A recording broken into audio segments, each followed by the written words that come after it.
Olá, seja bem-vindo à nossa aula 4 de Teoria Geral da Administração. Nessa aula, nós vamos tratar da abordagem humanística da administração e dentro dela nós temos a nossa Teoria das Relações Humanas. Afinal de contas, qual é a ênfase que essa teoria dá? Pelo nome da teoria já dá até para a gente identificar qual é a ênfase, né? Obviamente que a ênfase é nas pessoas. E levando isso em consideração, essa questão da ênfase nas pessoas, é importante a gente entender o contexto, né? Essa abordagem humanística, ela ocorre com o aparecimento da teoria das relações humanas, obviamente, nos Estados Unidos a partir da década de 30. Tá? Então, a partir de 1930, começou-se a pensar nessas questões voltadas ao humano dentro das organizações, né? E isso acabou surgindo graças ao desenvolvimento das ciências sociais, principalmente a psicologia e uma área dentro da psicologia chamada psicologia do trabalho, que acabou por desenvolver aí em duas etapas a proposta da análise do trabalho e também a adaptação do trabalhador ao trabalho e vice-versa, do trabalho ao trabalhador, né? Exatamente em função de dar essa roupagem mais social,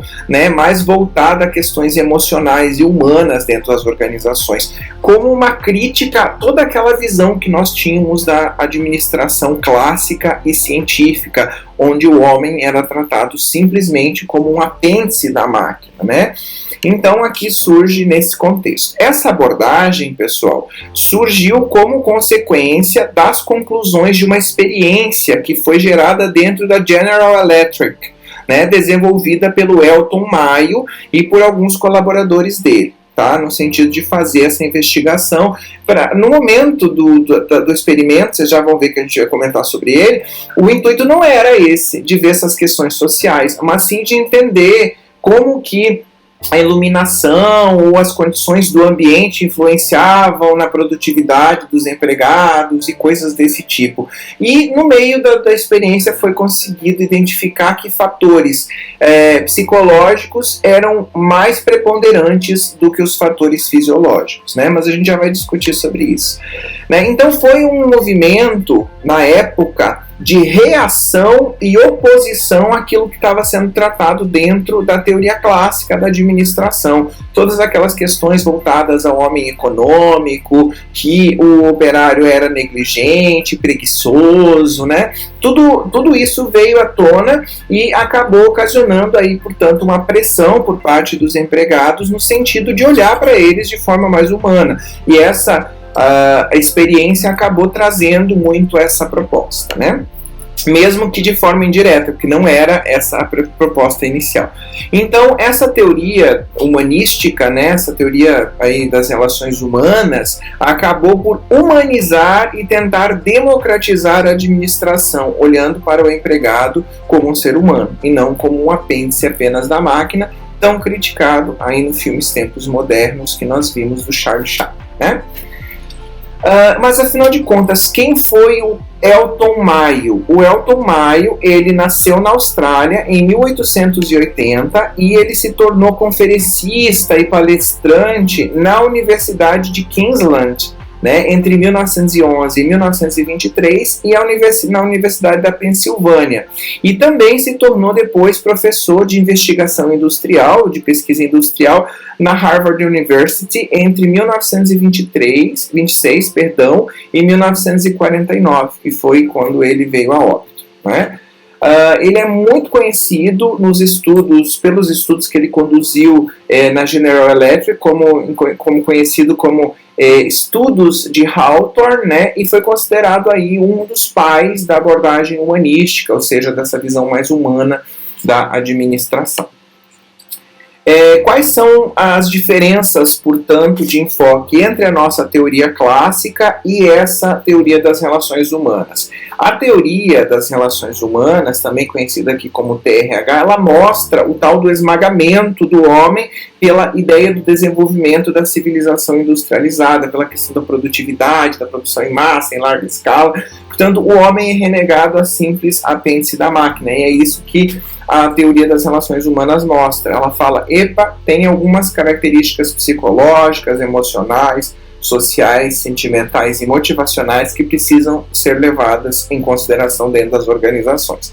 Então, aqui a crítica é que a civilização baseada na industrialização e na tecnologia trouxe sérios problemas humanos, sociais e políticos, e o Elton Maio dedicou, portanto, 3 livros que ele fez a esses problemas. Vocês podem procurar, digitar Elton Maio aí no Google e identificar quais foram essas obras que o Elton Maio publicou. Né? E ele acredita, portanto, na concepção que a cooperação humana não é resultado das determinações legais ou da lógica organizacional. Não é simplesmente a determinação, a cooperação humana não é baseada somente em fatores econômicos, como a gente vê nas teorias, tanto na abordagem clássica quanto na administração científica, mas é baseada por questões psicológicas, sociais e de pertencimento a grupos, que é o que nós vamos ver aí para frente. Então, as diferenças de enfoque residem onde a abordagem clássica entende a organização como uma máquina produtiva, né, uma ênfase muito grande nas tarefas, como nós já falamos,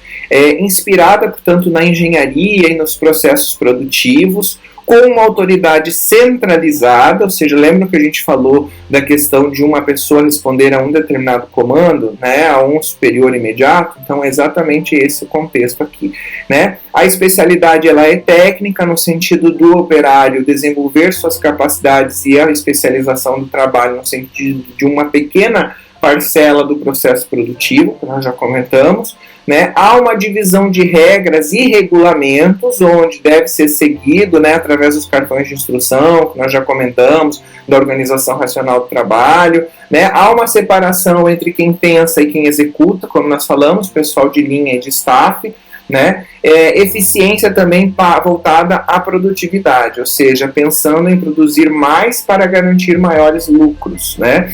Enquanto que a abordagem humanística ela vai em desencontro quase que completo de toda essa abordagem, né? No sentido de pensar a organização como um grupo de pessoas e, ao invés de dar ênfase nas tarefas, dar ênfase nas pessoas e nos processos de construção social existentes dentro da organização, né? É inspirada, portanto, na psicologia e não na engenharia, não é um processo técnico como na administração clássica.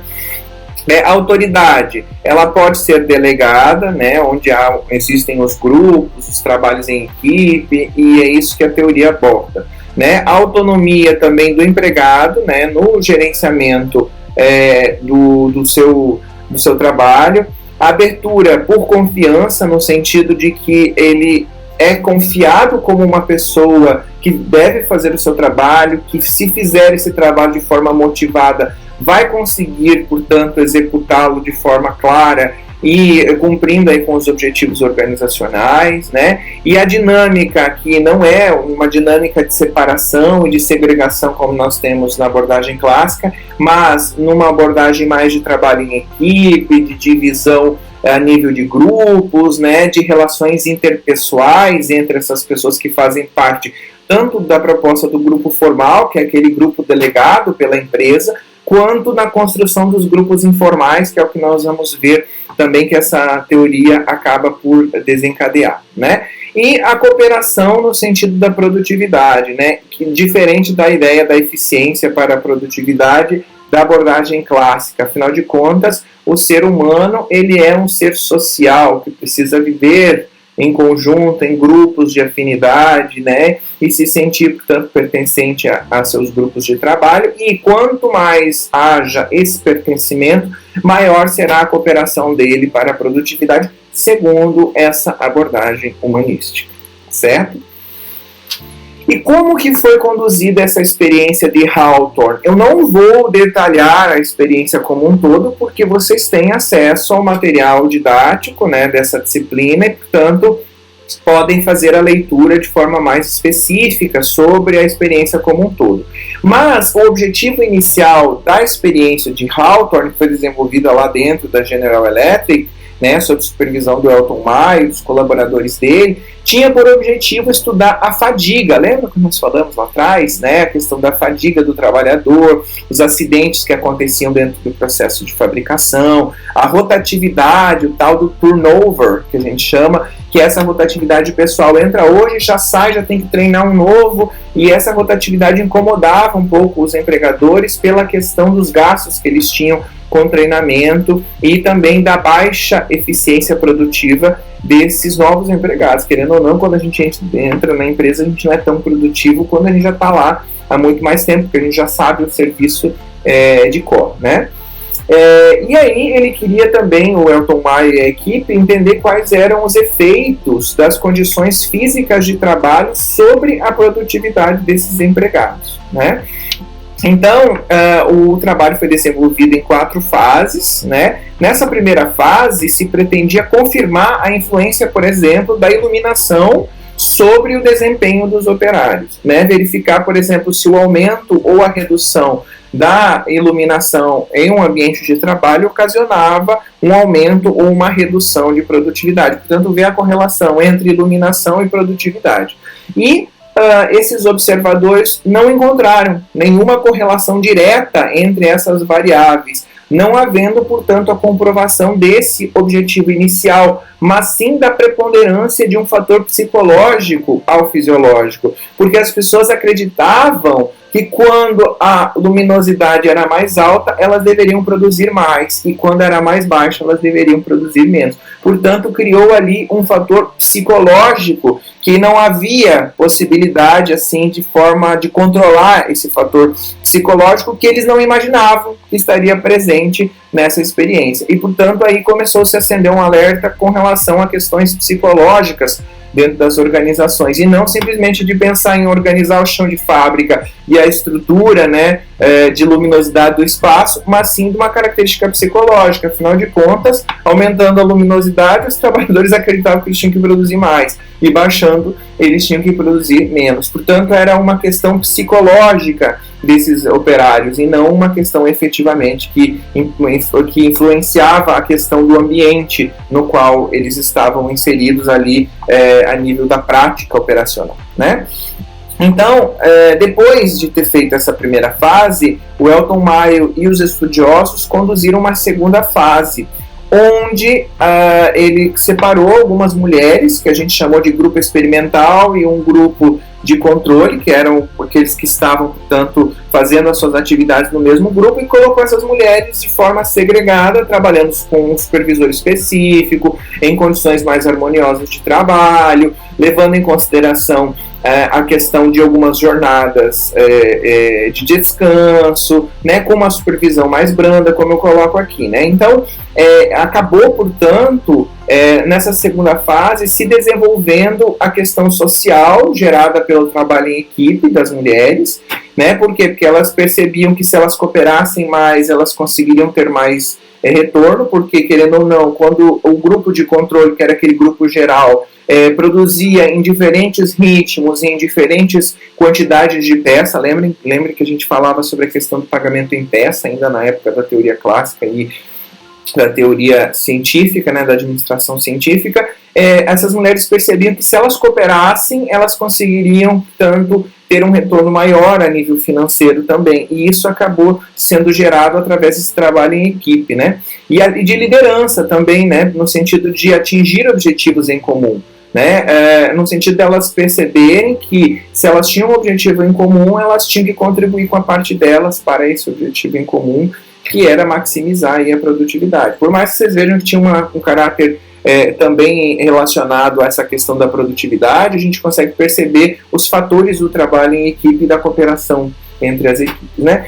E aí, como diz aqui, né, as condições da sala experimental permitiam que se trabalhasse com liberdade, né, e menor ansiedade. Portanto, a supervisão era mais branda, né, não havia um temor com relação ao supervisor, não era uma liderança autocrática, né, desempenhando mais o papel de orientar as meninas sobre o que fazer. O ambiente era mais amistoso, né, sem pressões, proporcionando, portanto, um desenvolvimento social e a integração do grupo daquelas mulheres que estavam lá desenvolvendo essa experiência.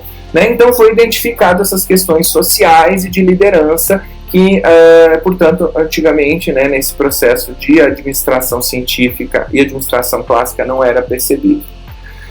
Aí depois, levando em consideração tudo isso que foi identificado, essas questões sociais identificadas, né, o Elton Maio e a equipe dele resolveram instruir uma terceira fase, que foi a questão de um programa de entrevistas, que compreendia nada mais nada menos do que entrevistas com os empregados para conhecer as opiniões que eles tinham e os sentimentos acerca do trabalho, acerca da empresa, né? E foi constatado, a partir dessas entrevistas, a existência daquilo que eles chamam de uma organização informal dos operários, ou seja, das pessoas se ligarem por afinidades e não necessariamente pela formalidade que estavam ali desenvolvendo a nível dos seus trabalhos. Ou seja, existia um grupo formal, que era aquele grupo delegado, designado a um determinado supervisor, e aquele grupo de operários fazia ali a mesma atividade, mas conseguiu se identificar com essa experiência que foi feita, que as meninas que estavam ali desenvolvendo aquele trabalho em conjunto criaram uma organização informal, né? Ou seja, de afinidade, e que existia entre eles uma pessoa que liderava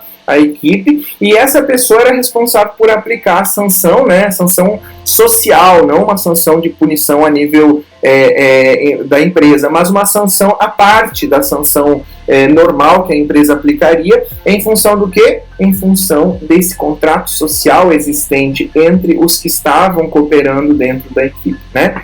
Então, existia, portanto, lealdade e liderança de certos funcionários em relação ao grupo. A punição, portanto, né, se eu não fizesse a quantidade de produção que eu deveria fazer para contribuir para o grupo, existia uma punição, mas essa punição não era formalizada, mas era aplicada pelo grupo àquele membro que deixou de cumprir com a parte dele, né? Então aí a gente já vê tanto a organização informal sendo formada a partir de afinidades e do atingimento de objetivos em comum, tá certo? Então já vê aí que já tem algumas questões sociais, mesmo a questão de personalidade, de liderança, da própria questão dessa organização entre grupos de afinidade, coisas que não estavam previstas ainda ou não haviam sido estudadas na administração científica e clássica, né? Por fim, houve uma quarta fase. Nessa quarta fase, o foco era o de observação, né? E aí, o que se observou nessa quarta fase?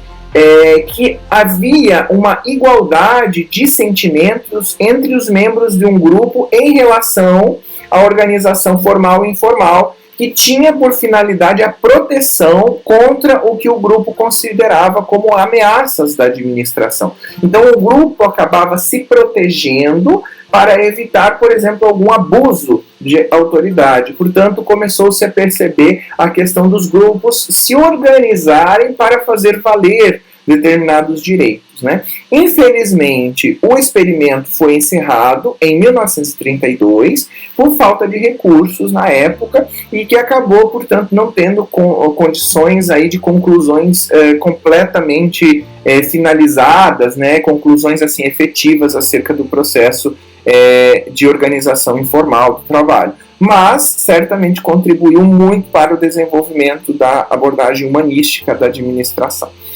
Então, que conclusões que nós podemos tirar acerca dessa experiência de Hawthorne que foi desenvolvida? O nível de produção é resultante do quê? É resultante do incentivo econômico que ele recebe? Não, é resultante da integração social desses indivíduos dentro dos seus grupos de trabalho, né? E o comportamento é social dos empregados, não é um comportamento nítido e simplesmente econômico, né, de benefícios financeiros, mas sim um comportamento de estar num grupo amistoso, sob uma liderança amistosa, né, sob um ambiente que seja agradável, né, e que haja, portanto, um comprometimento de equipe, uma organização informal onde todos caminham para o mesmo objetivo, né. As recompensas e as sanções, elas são sociais e não só nitidamente pecuniárias, o que a gente chama de recompensas financeiras, né. Portanto, aqui muda-se a concepção de um homem completamente econômico para um homem social. A gente já vai falar sobre isso. A criação também dos grupos informais, que nós vimos, e das relações humanas, do trabalho em equipe. A importância do conteúdo do cargo no sentido de desenvolver quais são as tarefas que precisam ser desempenhadas por cada operário para que, em conjunto e de forma colaborativa e cooperativa, consigam atingir os objetivos e todos saírem ganhando. E a ênfase nos aspectos emocionais, né, nas questões psicológicas, se sobressaindo as questões fisiológicas, que são as questões corpóreas, né, as questões materiais. Tá certo? Aqui para Elton Maio, portanto, as concepções dele. O trabalho é uma atividade tipicamente grupal e não uma atividade individual. O operário não reage como um indivíduo isolado, mas como membro de um grupo social, membro de equipe, né?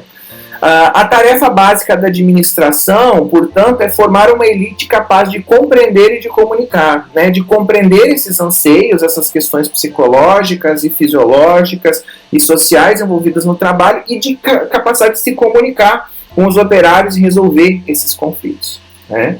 O ser humano é motivado pela necessidade de estar junto e de ser reconhecido e de receber adequada comunicação, ou seja, de receber informações suficientes para ele poder desenvolver de forma plena aquilo que ele está fazendo, seja no âmbito pessoal como no âmbito profissional.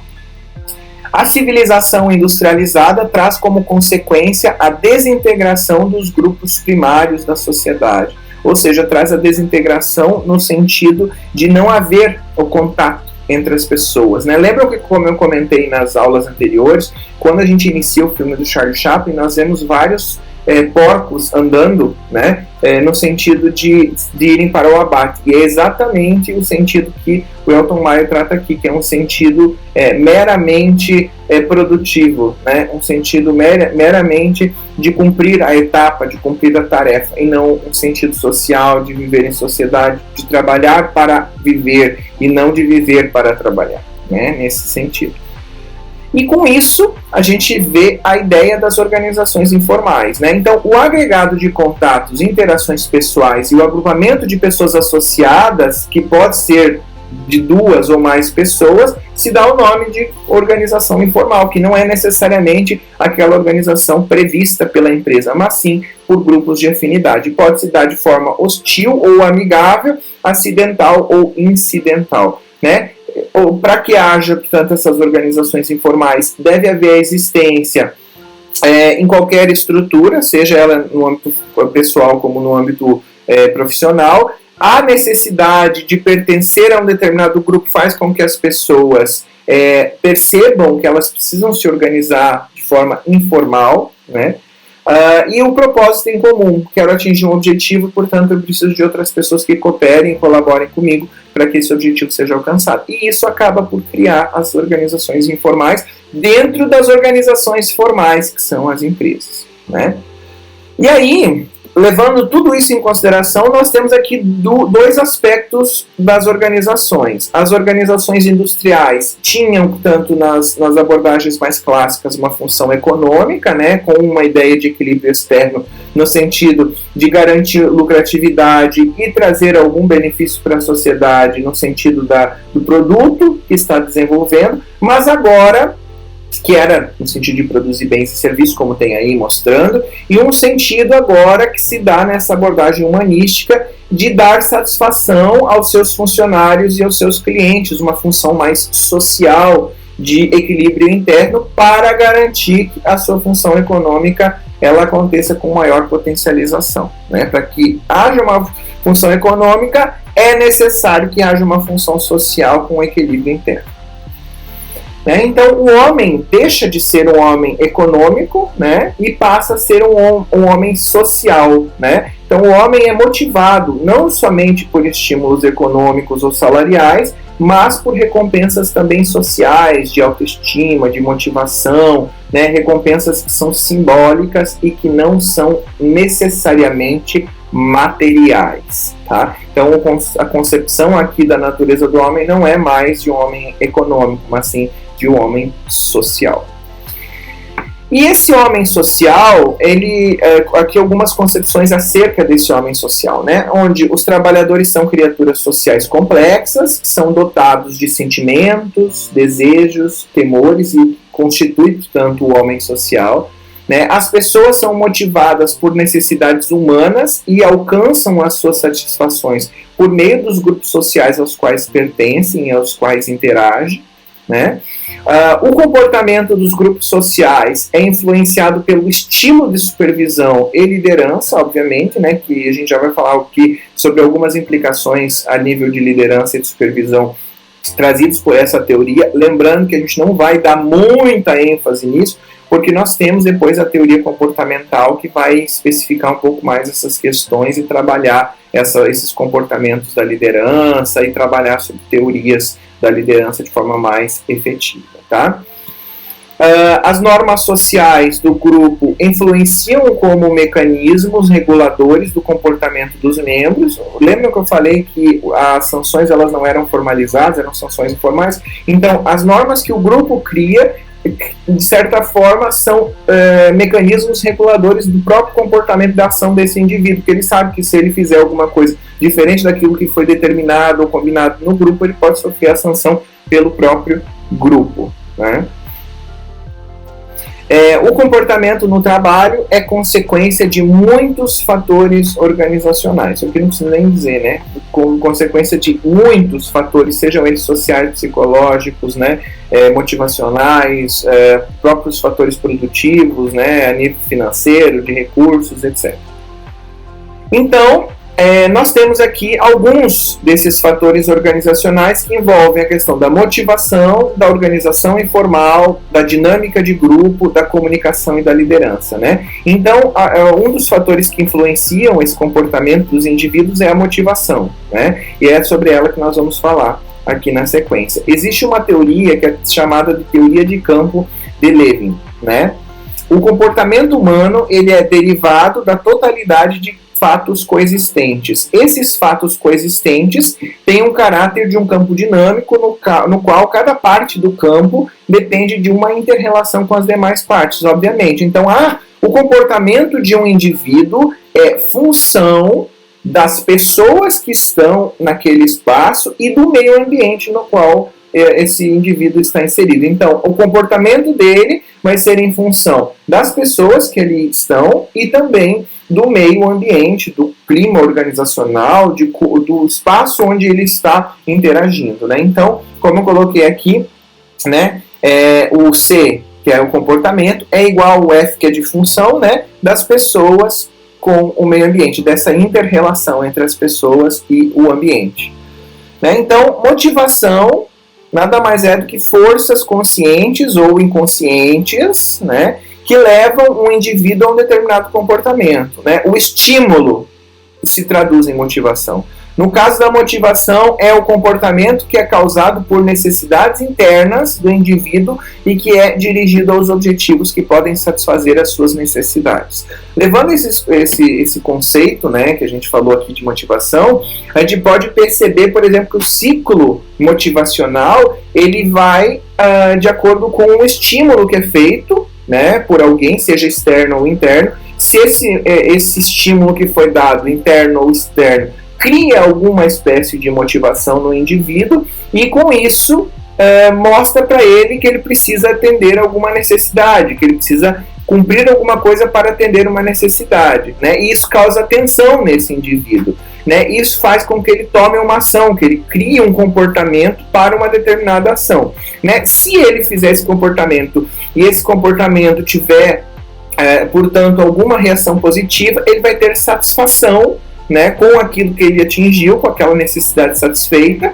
né, e, portanto, vai entrar em estado de equilíbrio. E isso se dá como um ciclo motivacional. E aí ele busca uma nova motivação, né, através de um novo estímulo, e aí começa todo o ciclo novamente. Pode acontecer no meio entre o comportamento e a ação, com a ação dele ser frustrada, e aí ele acaba, portanto, mostrando aí uma desorganização do comportamento, uma maior agressividade, uma reação emocional, ou uma alienação, uma apatia sobre alguma coisa, ou ele também pode se sentir satisfeito com algum item compensatório, que já que ele não conseguiu, por exemplo, ficou frustrado com o não atingimento de uma determinada necessidade, ele pode compensar o não atingimento dessa necessidade por algum fator acessório. Que aí a organização precisa perceber e entender que fator compensatório poderia ser esse para, digamos assim, fazer com que esse indivíduo, né, esse funcionário entrasse em equilíbrio novamente, né, em função desse fator compensatório. Um exemplo disso poderia dar a questão, por exemplo, você foi instigado, por exemplo, a ser promovido. Alguém falou, olha, eu acho que você tem grande chance de ser promovido a gerente de uma determinada área. A pessoa já cria o quê?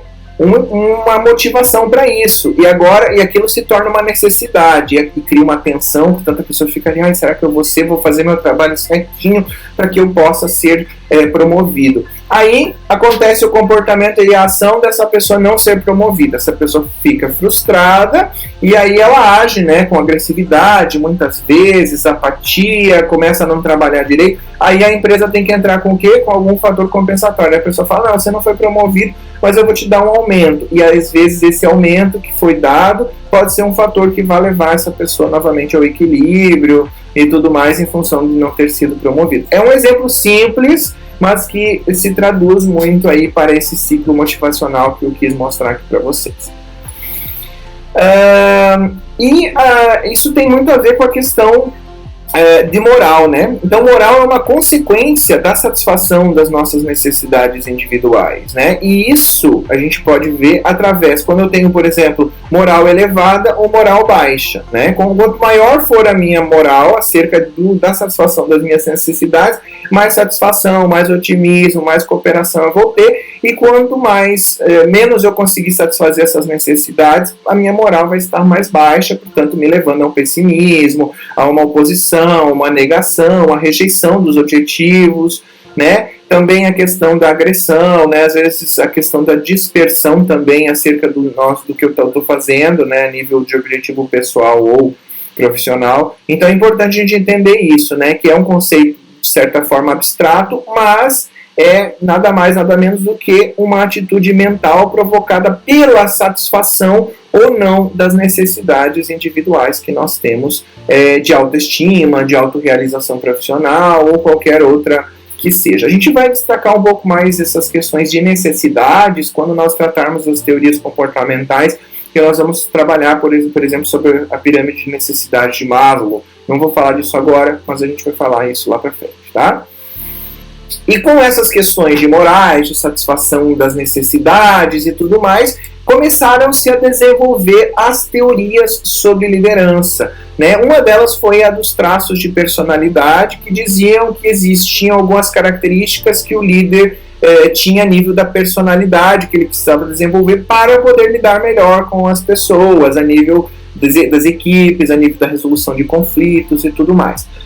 Também não vou focar muito, porque nós vamos falar sobre essas teorias mais para frente, né? A teoria dos estilos de liderança, né, que são maneiras ou estilos adotados pelos líderes para liderar, e as teorias situacionais, que têm a ver com a adequação do comportamento do líder, né, que são as teorias mais digamos assim, atuais, né, que tratam da adequação do comportamento do líder às circunstâncias nas quais a empresa e o clima organizacional e o ambiente organizacional necessitam, né?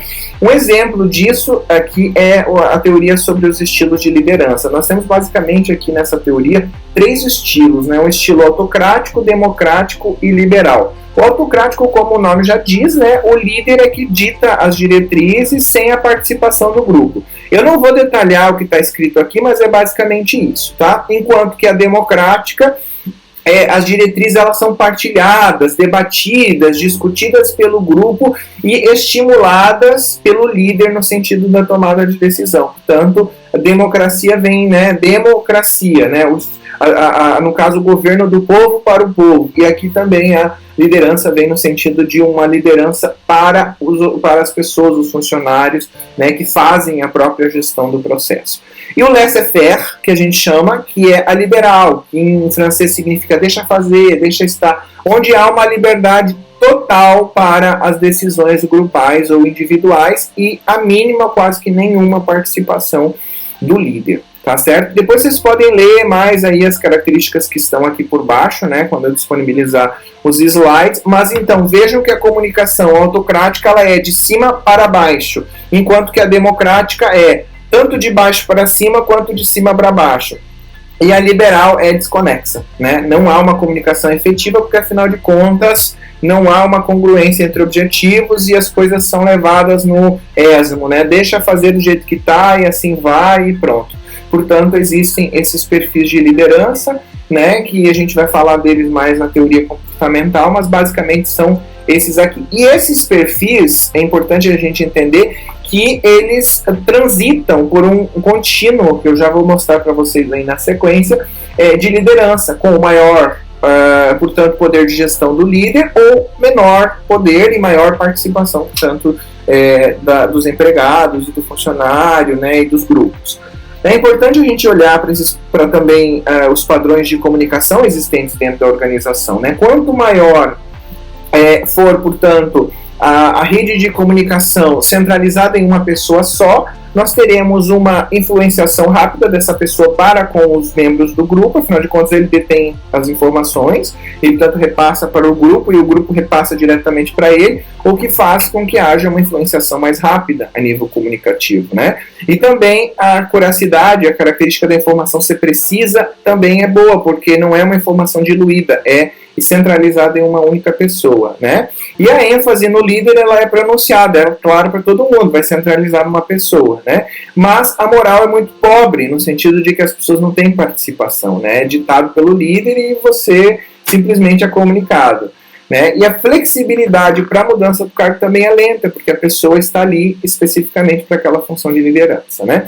Já quando a gente tem, isso é uma característica que a gente chama de comunicação de roda, né? Nós temos também a comunicação em cadeia, né? Que nesse caso existe um líder, mas ele repassa na estrutura hierárquica as informações, né? Aqui a influenciação também é rápida, porque é aquela ideia da unidade de comando, né? Há também uma acuracidade na informação, da informação ser precisa, né, e clara. A ênfase também no líder, ela é marcante, porque nitidamente nós conseguimos perceber ali a questão do direcionamento da comunicação existente entre os níveis hierárquicos, né? A moral é pobre, porque também é de cima para baixo, de baixo para cima, mas uma comunicação muito verticalizada, né?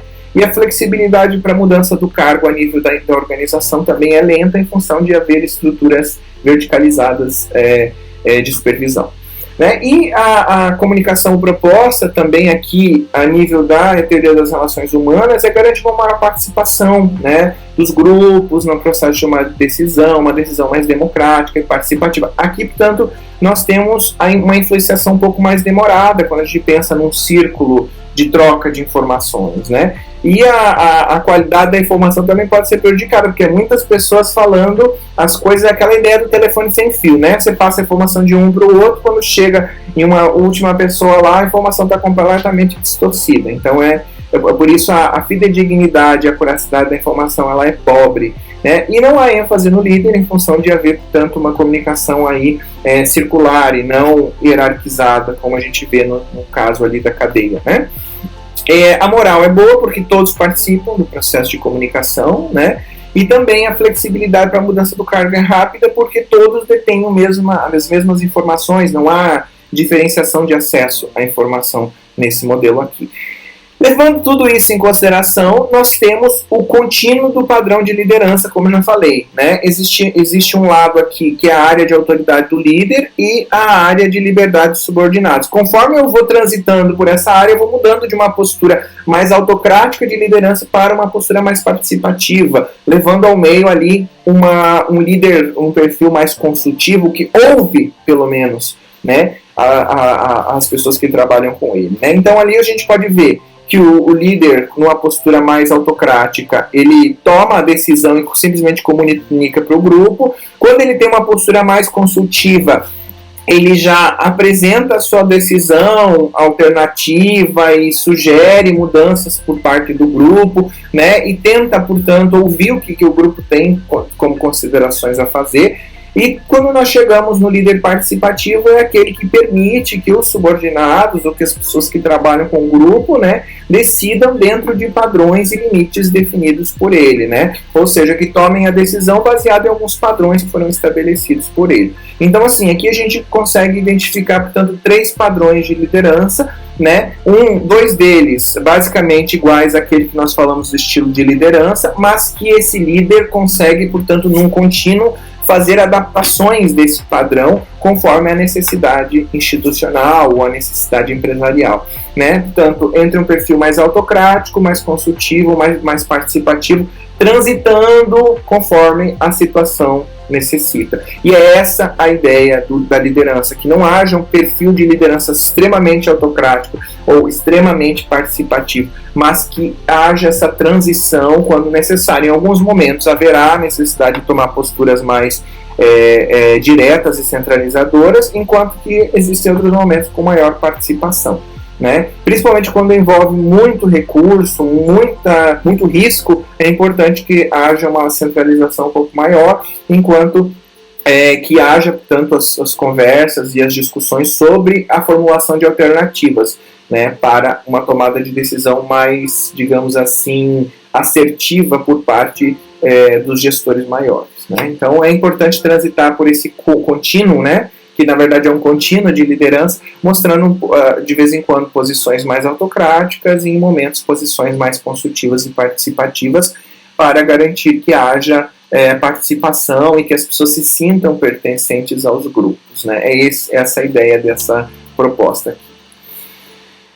Como nem tudo são pérolas, nem tudo é maravilha, nós temos algumas críticas também relacionadas à teoria das relações humanas, né? Após o domínio da teoria das relações humanas por mais ou menos ali uma década, né, uma década e alguma coisa, ao final dos anos 50, entrou-se, portanto, em declínio essa teoria, passando a ser intensamente criticada a tal ponto que as concepções que foram traçadas aqui dentro dessa teoria passaram a ser revisadas e alteradas pela teoria neoclássica, né, que é uma proposta de nova roupagem àquela teoria clássica que nós estudamos na aula anterior, né? E é isso que nós vamos ver aí para a próxima aula. Mas quais são as principais críticas que nós podemos identificar acerca dessa teoria? A primeira é a oposição cerrada à teoria clássica. E isso é visto, né, porque nós conseguimos identificar que os fatores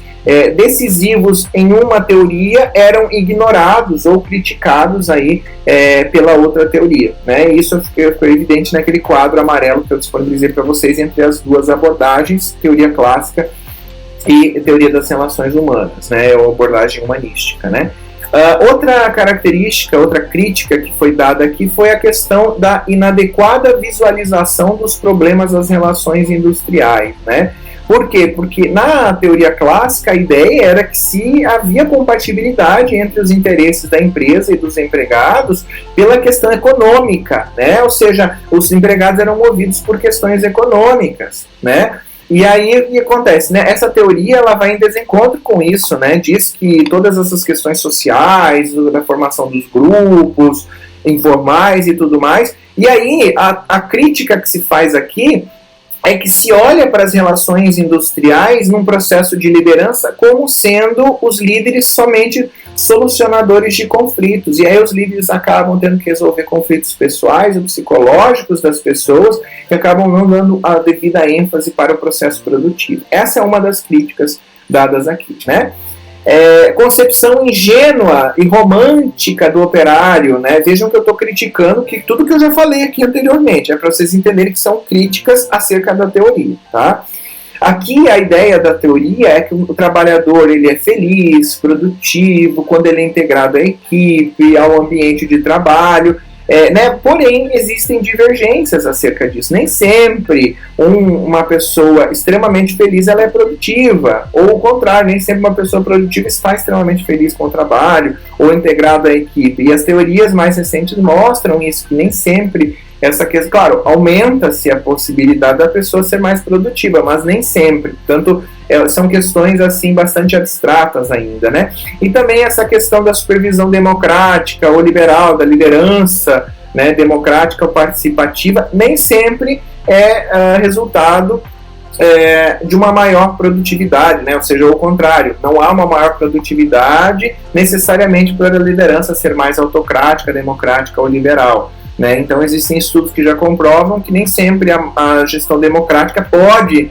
ser uma melhoria da produtividade a nível fabril, né, a nível da fábrica. E isso acaba portanto, essa maior participação, até as teorias mais recentes mostram que muitas vezes pode causar algum tipo de conflito entre a posição de quem são os operários e de quem decide, né? E fazer com que os operários, as pessoas que são gerenciadas ou subordinadas, se revoltem contra a direção por não terem a sua voz efetivamente ouvida. Então, essa é uma das críticas que já foi identificada na época, também acerca dessa concepção ingênua e romântica do operário de achar que só porque ele está feliz ele vai produzir mais, né? Nesse sentido. Também a limitação do campo experimental. O que significa? Significa que o Elton Maia utilizou a General Electric, mas é aquela história que quando a gente fala em metodologia científica, né? Qual é a possibilidade de a gente generalizar esses resultados para outras empresas, para outras estruturas, né? Ou seja, eu posso usar essa mesma ideia de organização informal, de trabalho em equipe para outras organizações que não os resultados que eu identifiquei na fábrica da General Electric, os bancos, supermercados, outras estruturas também são. Então há uma limitação, porque a pesquisa ela foi desenvolvida dentro da General Electric para uma fábrica, mas em outros contextos, né? Não se sabe se as variáveis na época iam responder da mesma forma. E é isso que a crítica faz. Há uma limitação do campo. Só foi trabalhado o lado das fábricas, mas e outras estruturas, né? Como é que ficam? Além disso, há o que os críticos chamam de uma parcialidade, né, das conclusões, né? Portanto, há uma escassez de variáveis, né, nas conclusões. Portanto, quando se fala ali, por exemplo, da questão do grupo informal, se usa muito a ideia da abstenção, da rotatividade, da mobilidade dos funcionários, do baixo nível e da eficiência deles, né? Tudo baseado nessa questão do acerto, do pertencimento ou não pertencimento a um determinado grupo, né? Seja ele formal ou informal. E a gente não pode restringir, portanto, as conclusões a especificamente essa questão da organização informal. Existem muito mais variáveis que estão em jogo aí que simplesmente só o pertencimento às equipes, informais ou formais, não delimita todo esse assunto. Então, por isso que as conclusões elas são parciais. Elas são baseadas em algumas variáveis, mas não são capazes de portanto, estabelecer o todo, né, das variáveis que ainda faltam para complementar toda essa análise voltada para a questão psicológica, que é muito mais complexa do que essas variáveis que foram tratadas aqui, né, a nível da organização informal, pertencimento aos grupos e às equipes, da própria questão de supervisão e liderança, como nós destacamos anteriormente, né. Essa também ênfase nos grupos informais, né, que nós já comentamos aqui. Né? O estudo ele mostra muito clara essa questão das pessoas se sentirem pertencentes aos grupos informais e que essas pessoas, por pertencerem a grupos informais, criam regras que fazem com que elas cooperem e sejam mais produtivas. Mas será que é só isso? Né? Quais são as outras questões, né, que estão por detrás disso? Né? A teoria ela foca muito nessas concepções de cooperação, de supervisão e liderança dentro dos grupos informais e acaba não dando forma para a estrutura formalizada da empresa, não acaba tratando dessas questões como a teoria clássica trata, né? E também nós temos aqui, por fim, aquilo que os críticos chamam de enfoque manipulativo das relações humanas, que tem muito a ver com a questão do favorecimento da empresa, já que essa experiência de Hawthorne, que é uma das bases para essa teoria, foi financiada pela própria General Electric, né? Então, aí a gente pensa, já que essa pesquisa foi financiada pela General Electric, talvez a proposta dela não seria mostrar as questões humanas que estão por detrás, mas sim modificar o comportamento do empregado para que ele produza mais, né? E que ele supere essas resistências existentes por parte da administração científica e clássica, né? De produzir mais e ganhar mais e de não dar foco para essas questões psicológicas. Na verdade, aqui a crítica que faz será que na verdade essa ideia não foi um processo manipulativo para falar, não, a gente está pensando nas questões psicológicas, emocionais, sociais das pessoas, mas mais no sentido de digamos assim, jogar um balde de água fria na resistência dos trabalhadores pelas condições de trabalho que eles tinham na época. Então, aqui é uma crítica que, de certa forma, tem fundamento, porque se você observar depois, a teoria neoclássica surge com pressupostos daquela teoria clássica, novamente lá atrás. Então, esse enfoque manipulativo é no sentido, vamos conduzir essa pesquisa dentro da nossa empresa, pensou a General Electric, né?